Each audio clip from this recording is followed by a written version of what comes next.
கோயில் சுடுகாடு கொள்குளித்தோல் நல்லாடை தாயுமிழி தந்தையிழி தான் தனியன் காணேடி. கோயில் இறைவன் இருக்கக்கூடிய இடம் கோயில். அதற்கடுத்து சுடுகாடு.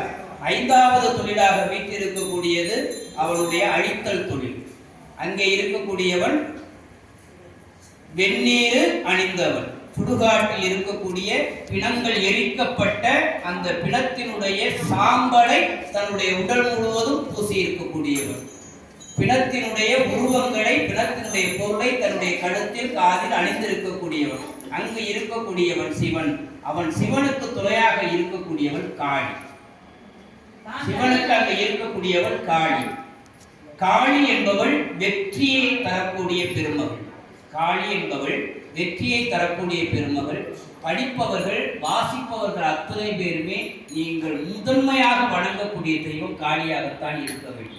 காளியை வணங்கி நீங்கள் வெளியே சென்றால் கண்டிப்பாக உங்களுடைய அனைத்து குறைகளும் சுமூகமாக முடியும். இன்னும் சொல்லப்போனால் உங்களை ஒரு குறை கூட தீண்டாது, பக்கத்திலே வராது. காளியை வணங்கு. காளி வேற யாரும் தில்லை காளி தான். தில்லையில் வீட்டிருக்கக்கூடிய காளி பராசக்தியாக வீட்டிருக்கக்கூடியவள், சிவகாமியாக வீட்டிருக்கக்கூடியவள். அங்கே உக்ரமாக இருப்பாள். அந்த உக்ரம் உங்களிடம் வருகின்ற பொழுது பொக்கிஷமாக வரும். ஆமா, வடக்கு போறவங்க காளி